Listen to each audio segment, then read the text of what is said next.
14 October 2024 the road show की राष्ट्रीय खबरों में आपका स्वागत है। उत्तर प्रदेश के लखीमपुर खीरी जिले में कुछ दिन पहले भाजपा विधायक योगेश वर्मा को थप्पड़ मारने वाले वकील का रविवार को एक कार्यक्रम में गर्मजोशी से स्वागत किया गया। कार्यक्रम का एक वीडियो सोशल मीडिया पर वायरल हुआ जिसमें वकील अवधेश सिंह के स्वागत में देखो देखो कौन आया, शेर आया के नारे गूंजते हुए सुनाई दिए। करणी सेना द्वारा शहर के मैरिज हॉल में आयोजित शस्त्र पूजन कार्यक्रम में कई पदाधिकारियों और सदस्यों के अलावा वरिष्ठ वकील और जिला बार एसोसिएशन के अध्यक्ष अवधेश सिंह भी शामिल हुए। अवधेश सिंह के पहुंचते ही जोरदार नारेबाजी होने लगी। हालांकि सिंह ने उन्हें शांत रहने और धैर्य रखने का आग्रह किया।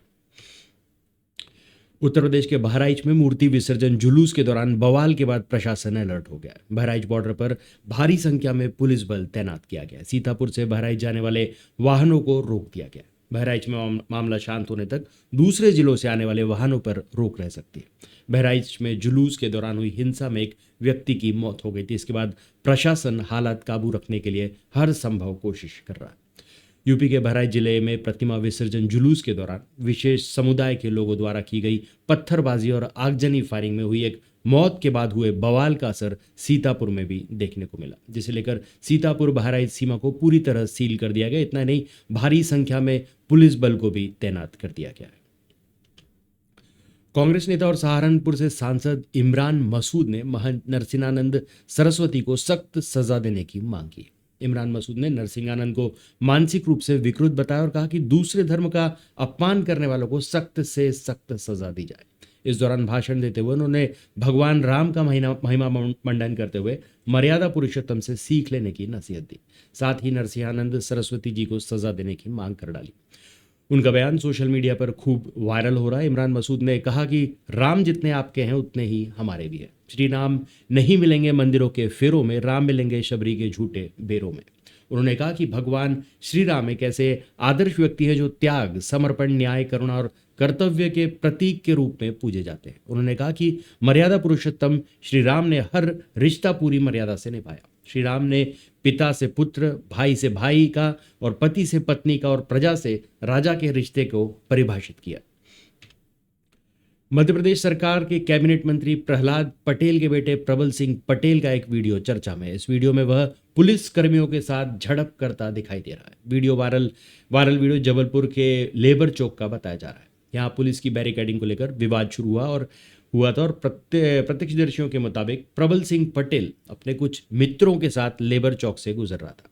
वहाँ बैरिकेडिंग लगी हुई थी। वह इसे हटाना चाहता था, लेकिन पुलिस ने ऐसा करने से उसे रोक दिया। इसके बाद पुलिसकर्मियों से उसकी बहस शुरू हो गई। बहस इतनी बढ़ गई कि बात हाथापाई तक पहुंच गई। प्रबल पुलिसकर्मियों से बेखौफ होकर भिड़ रहा था।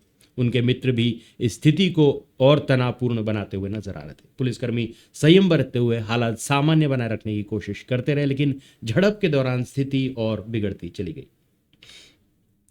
दिल्ली पुलिस और गुजरात पुलिस ने कोकीन तस्करी की बड़ी खेप पकड़ी है। एक संयुक्त अभियान के तहत दिल्ली पुलिस और गुजरात पुलिस की टीम ने रविवार को 5,000 करोड़ रुपए मूल्य की 518 किलोग्राम कोकेन बरामद की है। पुलिस का संयुक्त अभियान गुजरात के अंकलेश्वर में चलाया गया। इसके साथ ही दिल्ली और गुजरात में एक पखवाड़े के भीतर 13,000 करोड़ रुपए मूल्य की 1 किलो 289 ग्राम कोकेन और 40 किलोग्राम हाइड्रोफोनिक थाईलैंड मारूजाना जब्त की गई। इससे पहले 1 अक्टूबर और 10 अक्टूबर को भी अभियान चलाकर बड़ी मात्रा में मादक पदार्थ बरामद किया गया था। एनसीपी अजीत पवार गुट के नेता बाबा सिद्दीकी की शनिवार रात हुई हत्या पर दिल्ली के पूर्व सीएम अरविंद केजरीवाल का बयान सामने आया। उन्होंने कहा कि बाबा सिद्दीकी की हत्या से देश भर के लोग खौफजदा हैं। गैंगस्टर ने दिल्ली में ही लगभग इसी तरह का माहौल बना दिया। केजरीवाल ने एक्स पोस्ट पर कहा कि मुंबई में सरेआम राकपा नेता की गोली मारकर हत्या की इस वारदात से न केवल महाराष्ट्र बल्कि देश भर के लोग खौफजदा हैं। ये लोग पूरे देश को में गैंगस्टर राज लाना चाहते हैं। जनता को अब इनके खिलाफ खड़ा होना पड़ेगा। आम आदमी पार्टी के अध्यक्ष अरविंद केजरीवाल रविवार को जम्मू कश्मीर के डोडा पहुंचे। यहां उन्होंने विधानसभा चुनाव में जीतने वाले आप के इकलौते नेता महाराज मलिक से मुलाकात की। इसके साथ ही उन्होंने नेशनल कॉन्फ्रेंस के उपाध्यक्ष उमर अब्दुल्ला को भी विधानसभा चुनाव जीतने पर बधाई दी। अरविंद केजरीवाल ने कहा कि अगर जम्मू कश्मीर जैसे आधे राज्य को चलाने में कोई समस्या आती है तो उमर अब्दुल्ला उनसे सलाह ले सकते हैं। दिल्ली के पूर्व सीएम अरविंद केजरीवाल ने कहा, मैं उमर अब्दुल्ला से कहना चाहता हूं कि अगर उन्हें अपने काम में कोई कठिनाई आती है तो मुझसे सलाह ले सकते हैं, क्योंकि मैंने दिल्ली में 10 साल तक सरकार चलाई।